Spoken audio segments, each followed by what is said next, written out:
Hello everybody, welcome to Technique Tuesday.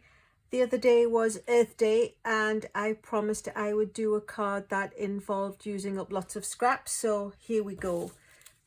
Everybody always has boatloads of bits of 1 inch, 1/4 inch when you've cut a piece of cardstock down to size to make a layer, and I have literally shoebox fulls of this stuff, so this is going to be a quick and easy way of how to use those up. So I've taken a 1/4 sheet of cardstock, which is 5.5 by 4 1/4.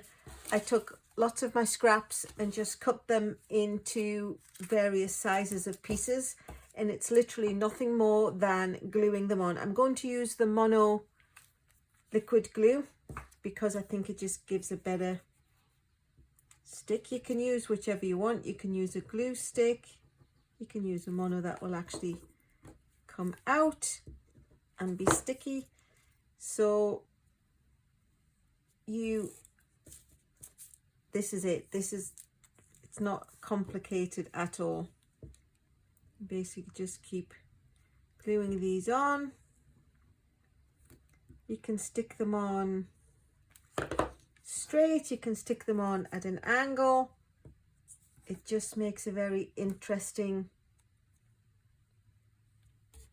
background. The reason I'm using the silicone mat is because it can get quite sticky underneath, and this is a marvelous little invention. It doesn't get sticky itself, everything wipes off it really easily. As you'll see, I've actually overhung the edges because you want it to be a little bit longer than you need, and then when you cut the layer down it will just fit. So you get the idea. You keep gluing and sticking and gluing all the pieces until you've got it to the edges, and you'll see why there's glue under here and there's glue on the silicone mat, which you don't want on your scratch paper or your table or your following project. So that's the concept of how you do it, just until you've filled up the piece of paper, and then you go ahead and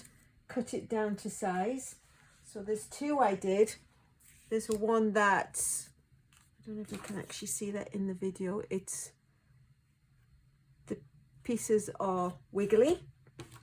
There's another one where I put the pieces on straight, and the best idea is to wait until it dries, because if you try to cut it into a layer while it's still a little bit wet, there's a chance that you can get the glue into the groove of your paper cutter, or worse yet, on the blade. So you just got to give it a chance. I sometimes go ahead and just make a few ahead of time. So I'm actually going to use the one where it's more straighter. Not sure. Really good at speaking English today, Alyson. So I've taken a piece of Pool Party, which is 11 by 4 1/4, scored at 5.5. So we will then attach this. I cut it down, so it's actually 5 by 4, standard layer size. And I'm just going to put the lid on my glue so it doesn't dry out. Just quickly attach that, because it's, you know, my usual English TV Blue Peter. Here's one I made earlier. So we'll attach that to the layer like that.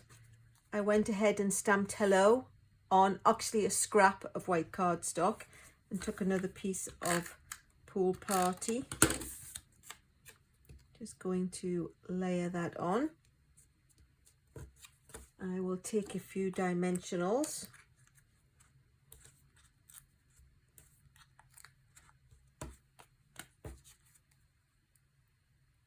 Release the backing paper. I think I've actually released everything on that one. Well, it wouldn't be an Alyson video if there wasn't a boo-boo, would it?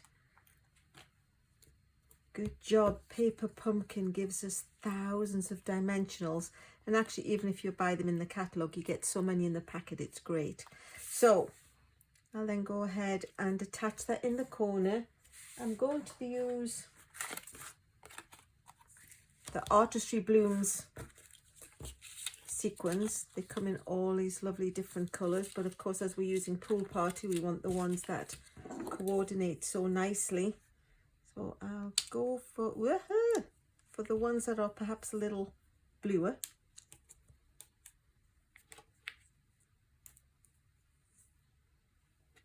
And stick them on. Pop those off to one side. And there you have it, a quick and easy little card. It's got a bit of bling so it shines. It's got the dimension from the dimensionals and a little bit of an interesting background. So that's using white on white and just using up all the scraps you have. But our designer series paper is 6x6, and if you use a 5.5 card base, you're always going to have a little bit of extra. So what I did was I went ahead and took some of the Flirty Flamingo, and this is actually the opposite sides. So one is the darker side. I think I've mentioned in previous videos it looks like a coffee swirl, and the other one looks like a little bit of marble. I just took what I had, cut them into various sizes. Again, it's just a plain piece of basic white cardstock.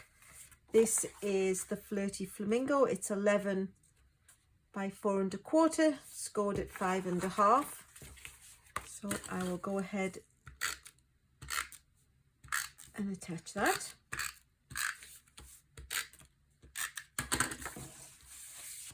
And one of the circle cards I did recently, I cut the circle out of a piece of Flirty Flamingo, and this is what was left. So effectively this is also a scrap. I did the flower and fussy cut it out, and I cut Happy Birthday and took a scrap of Flirty Flamingo to make a small layer. So we'll just go ahead and attach that on its layer. Going to use a dimensional in each of the corners of this. It's going to act like a little frame, but it's literally just the piece that I cut the circle out of, and it was going to go to waste. But the point of the Let's Use Up All Our Scraps video is to not do that. I mean, it's how far can you hoard, but still. So release the backing paper. Whoop. And then I'm just going to pop that in the middle somewhere and try and line it up nicely with the stripes going across.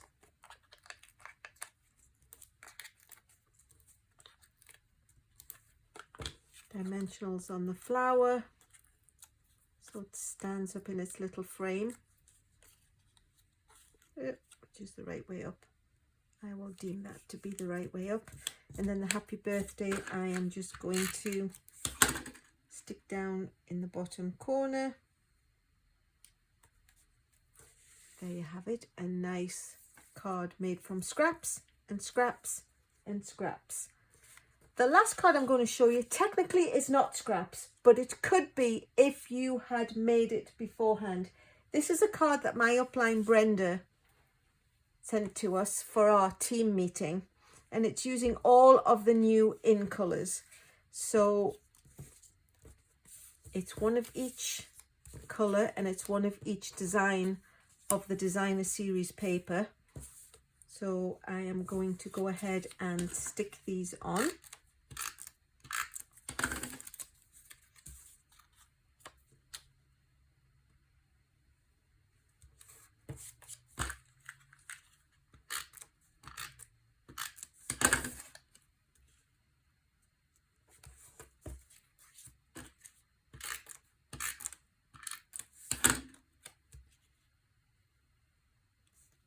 It's a nice, quick and easy. Like I say, this was actually purpose cut, so we all got a card to make.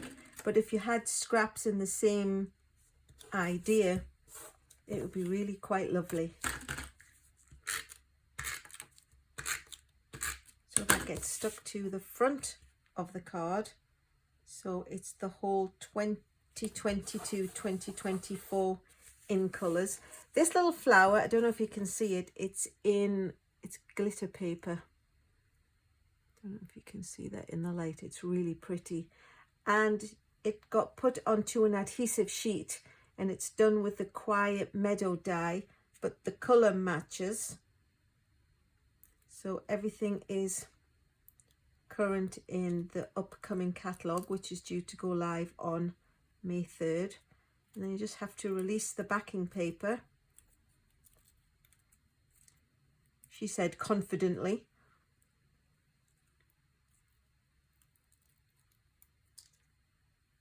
And then whoop, pop that on.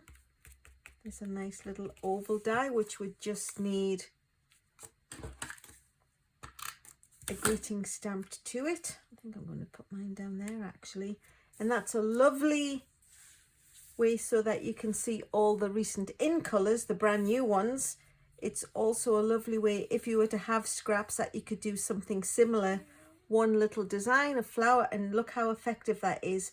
There wasn't even any stamping on that apart from when I get to do the greeting. So that's that card. That's the designer series paper scraps. And this one is the one that's white on white with a few of the artisanal sequins. So happy Earth Day. Thank you so much for watching.